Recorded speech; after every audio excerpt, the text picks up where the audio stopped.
love for America inspired the creation of the Hall of Presidents, a place to celebrate the optimism and goodwill he saw at the heart of the American story. Walt's vision was to honor the nation by honoring the American presidency.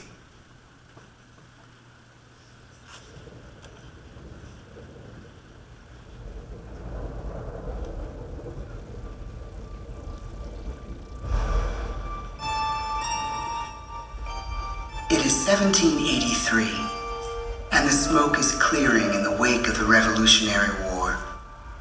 Over the course of 8 grinding years, General George Washington has led a force of shopkeepers, farmers, and Native American allies to victory over the greatest military power in the world. A new nation has been born, independent and free. The founders must form a national government. In 1787, through months of passionate debate, they create a written constitution. For the country's highest office, they imagine something new in the history of the world. A leader not born to power like a king or queen. A leader who has not seized power through conquest. A leader not separate from the people, but elected by the people. From among the people. We, the people. This is a new idea, an American idea. The idea of a president.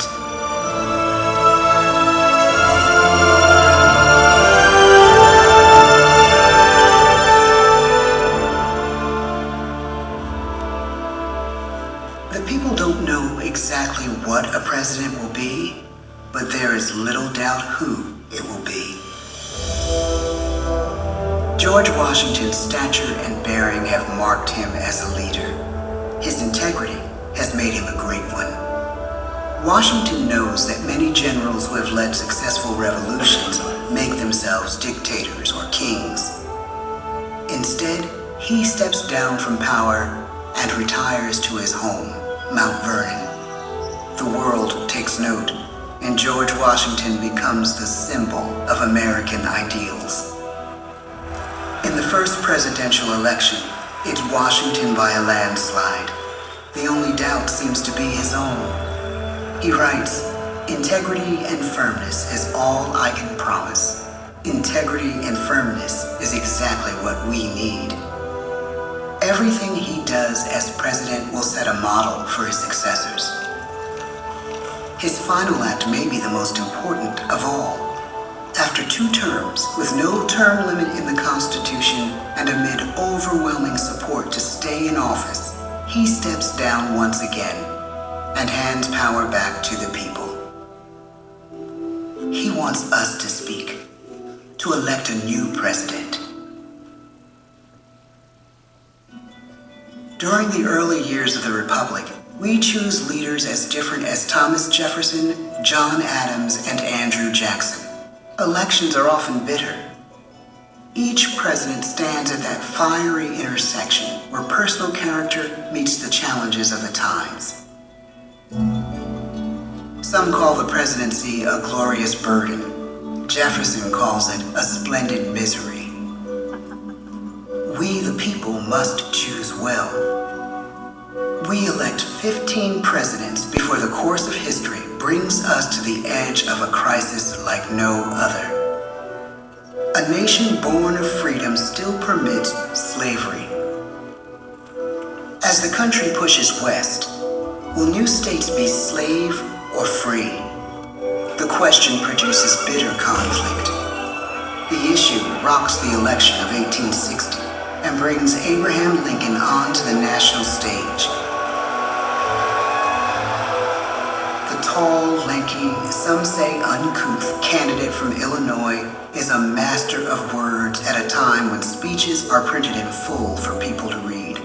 A house divided against itself cannot stand, he has said.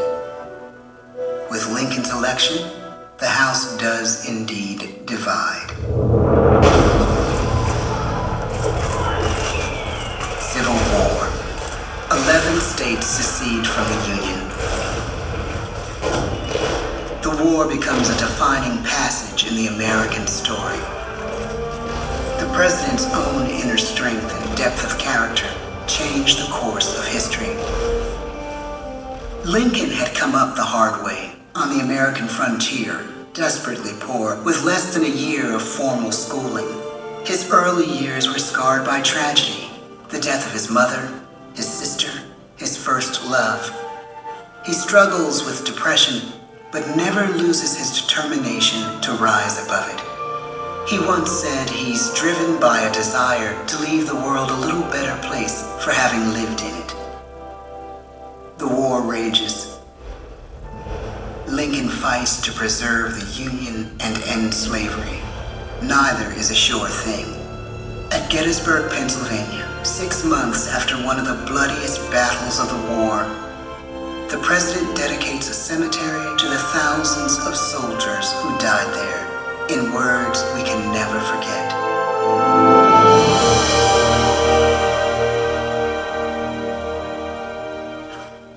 "47 years ago, our fathers brought forth on this continent a new nation, conceived in liberty and dedicated to the proposition that all men are created equal.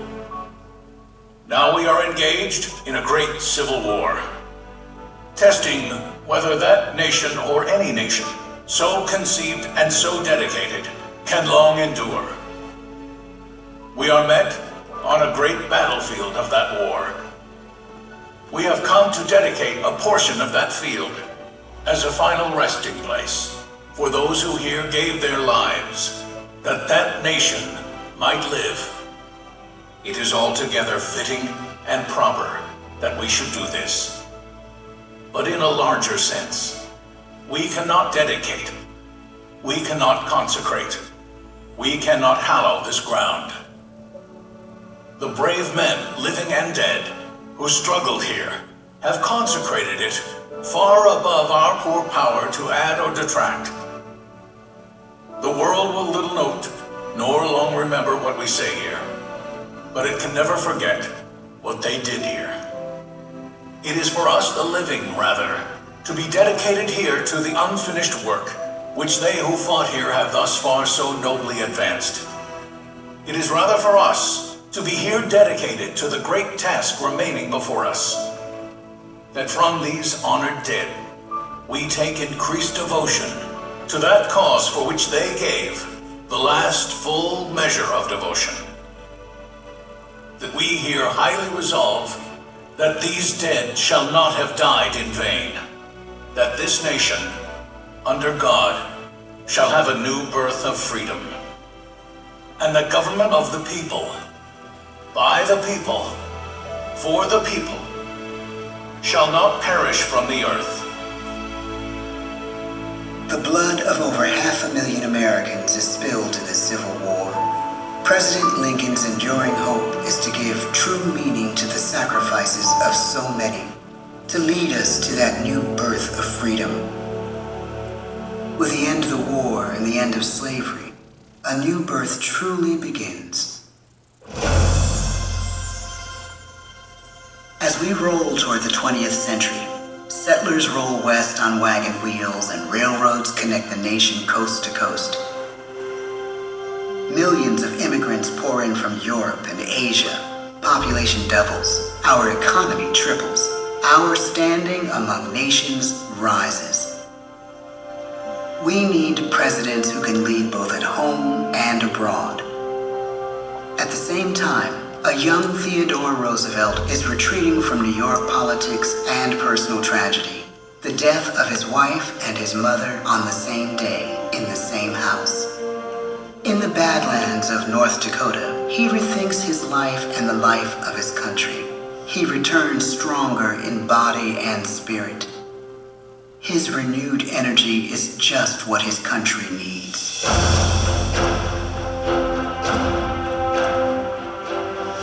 American industry is booming, but social tensions are rising.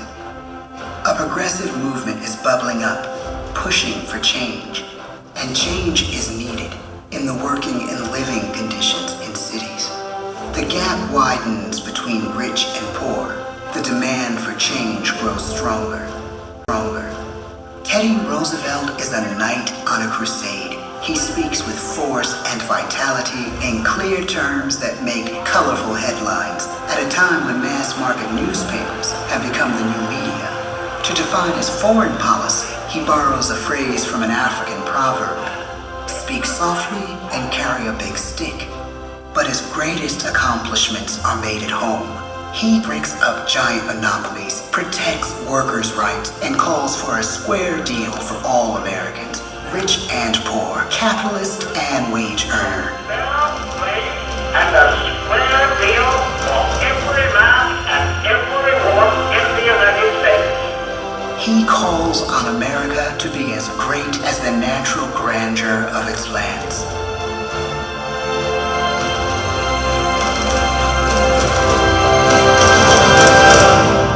Keep your eyes on the stars and your feet on the ground, he tells us. And we do.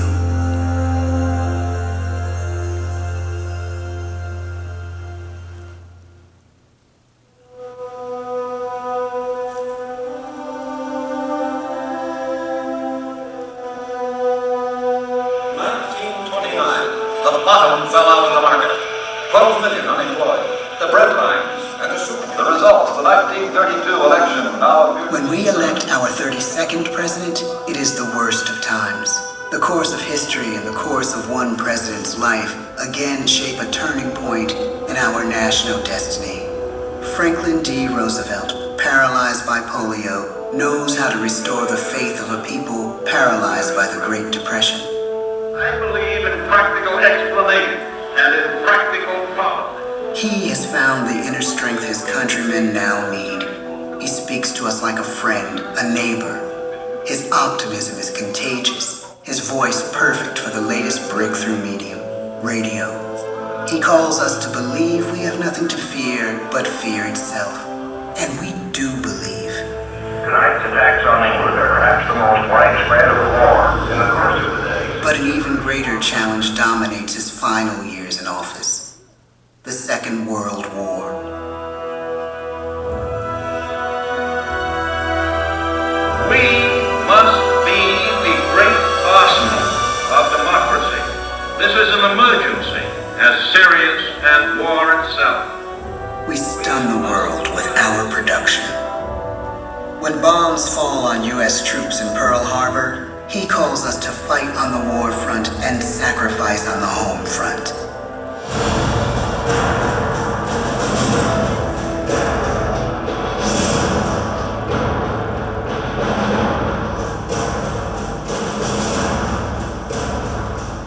The harder the sacrifice, the more glorious the triumph.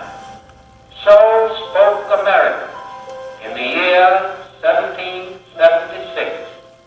So speak America today. The world changes. The country changes. And yet, in one sense, what we need most from our presidents has never changed. A guiding vision that calls forth the best that America can be. Will outer space be developed for the benefit of all mankind? Or will it become another focus for the arms race? The choice is urgent, and it is ours to make. Ask not what your country can do for you. Ask what you can do for your country. But really, it's all of us who must overcome the crippling legacy of bigotry and injustice. And we shall overcome.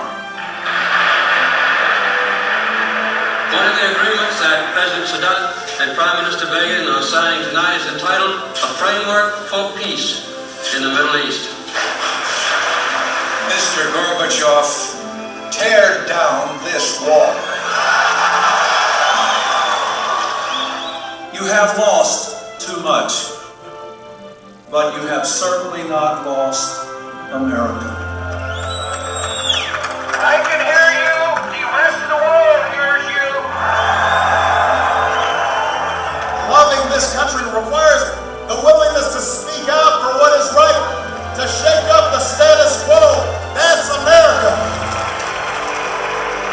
Our presidency is no longer just an idea. It is an idea with a proud history. Ladies and gentlemen, the presidents of the United States of America.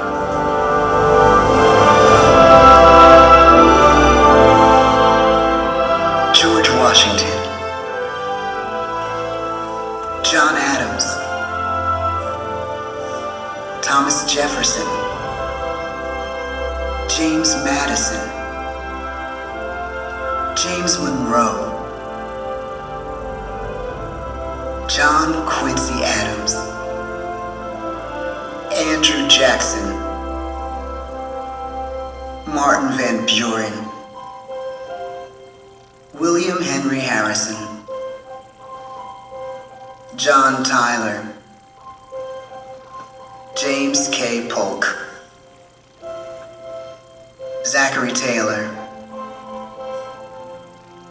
Millard Fillmore, Franklin Pierce, James Buchanan, Abraham Lincoln, Andrew Johnson, Ulysses S. Grant, Rutherford B. Hayes, James A. Garfield, Chester A. Arthur, Grover Cleveland, Benjamin Harrison, William McKinley, Theodore Roosevelt, William Howard Taft, Woodrow Wilson, Warren G. Harding, Calvin Coolidge, Herbert Hoover, Franklin D. Roosevelt, Harry S. Truman, Dwight D. Eisenhower, John F. Kennedy, Lyndon B. Johnson, Richard M. Nixon, Gerald R. Ford, Jimmy Carter, Ronald Reagan, George Bush, Bill Clinton, George W. Bush, Barack Obama, Donald Trump.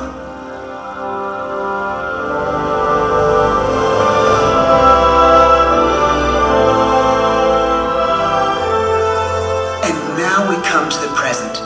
Once again, we place our trust in the idea of a president, as we have from the beginning. My fellow citizens, no event could have filled me with greater anxieties than that notification on the 14th day of April, 1789, that you had selected me to lead our nation. But it was with the confidence of my fellow citizens that I took an oath. 35 simple words that have been repeated by every American president throughout history. I, Joseph Robinette Biden Jr., do solemnly swear that I will faithfully execute the office of President of the United States, and I will, to the best of my ability, preserve, protect, and defend the Constitution of the United States. So help me God. The presidency of the United States is a role unique in the world, an office entrusted to each president by us, we the people. Therein lies the genius of that new idea, now over 200 years old. A new idea our presidents have turned into a great American idea again and again.